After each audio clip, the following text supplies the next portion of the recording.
Que, mesmo sendo alvo de um mandado internacional de prisão por crimes de guerra, o governo brasileiro está realizando esforços para receber Vladimir Putin em novembro de 2024 aqui, quando vai acontecer a cúpula do G20. De acordo com o jornal Folha de São Paulo, o Planalto estaria produzindo um parecer com argumentação jurídica justamente para embasar a vinda do líder russo ao país sem que ele seja preso. Você, José Maria Trindade, muito esforço, hein? Para permitir a vinda do líder russo ao Brasil. Agora, será que Vladimir Putin vai se arriscar? Eu acho muito difícil. É muito complexo o deslocamento dele, porque ele vai passar, inclusive, sobre céus de países que gostariam de colocar a mão dele, né? E é muito complexa a segurança.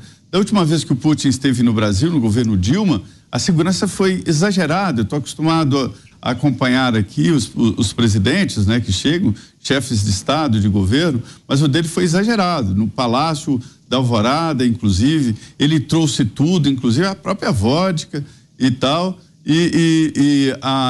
Na época, né, então, o presidente Dilma, numa conversa lá, ela me explicando lá como era o processo de segurança dele. Naquela época, imagine agora que ele está com prisão decretada, né, por crime de guerra. E pode acontecer de exigirem que o Brasil cumpra essa decretação de prisão, para se ter uma ideia, né? Tudo bem que o Brasil tem autonomia, mas os Estados Unidos, de repente, pode dizer, olha, prende ele aí, senão você estará desobedecendo um tratado internacional, porque o Brasil assinou esse tratado, né, de cooperação. Eu acho muito difícil, né, que o Putin venha ao Brasil. Mas é um processo político que está provocando desgaste no atual governo. Eu ouvi no Congresso Nacional gente dizendo que o governo brasileiro se apressou, deu parabéns a Putin, dizendo que foi um feito eleitoral, e a eleição lá foi meio Venezuela, né? Pois é, Mota, inclusive, esse parecer foi submetido à Comissão do Direito Internacional da ONU em novembro do ano passado. Antes do Mota, você pediu, Beraldo? Não, deixa o Mota falar, porque não tem como não dar risada de tá bom.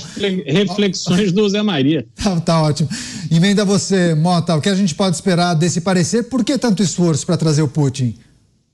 Pois é, o Putin tem um mandato de prisão contra ele, mandado de prisão emitido pelo Tribunal Penal Internacional, porque ele é acusado de um crime muito grave, de deportação e transferência de crianças da Ucrânia para a Rússia. É o primeiro caso, até onde eu sei, de um líder de uma superpotência nuclear que tem um pedido de prisão contra ele. O problema é que o Brasil é signatário do Estatuto de Roma, que criou esse tribunal.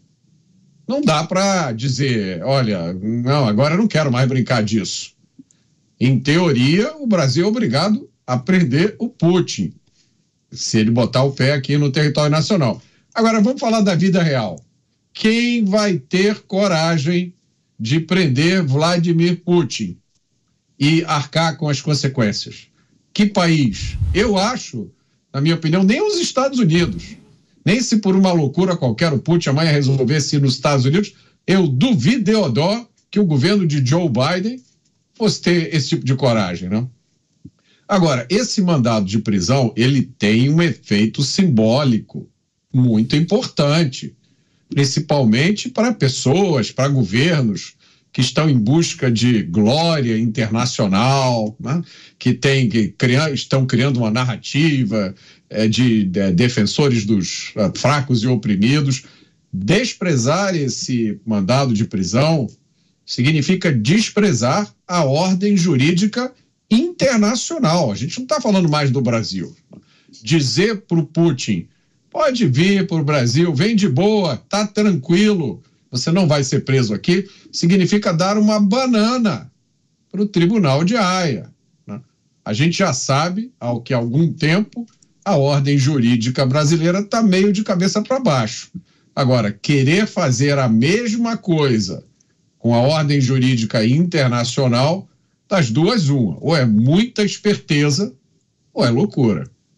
Tá certo, vou passar para o Beraldo para a gente fechar esse assunto, só lembrando que a Rússia retirou a sua assinatura desse estatuto destacado pelo Mota, o Estatuto de Roma, no ano de 2016. Beraldo, só lembrando, segundo essa tese, a argumentação do governo brasileiro, um chefe de Estado de um país não signatário não poderia ter sua imunidade ignorada, mesmo estando em um território que reconhece a autoridade do Tribunal Internacional. Sua vez, Beraldo.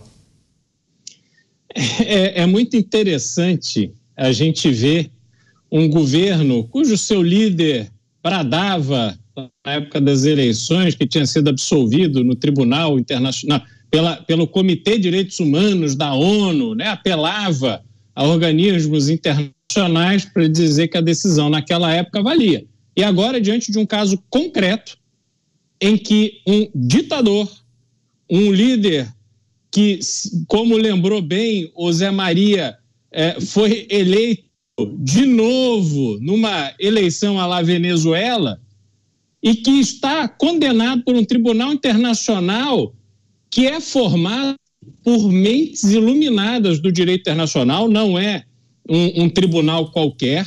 A gente precisa lembrar que o Brasil já foi representado no Tribunal de Haia por Francisco Rezec, uma das grandes cabeças do pensamento do direito hoje em atividade. E aí não vale, para o Putin não vale. Isso significa o quê?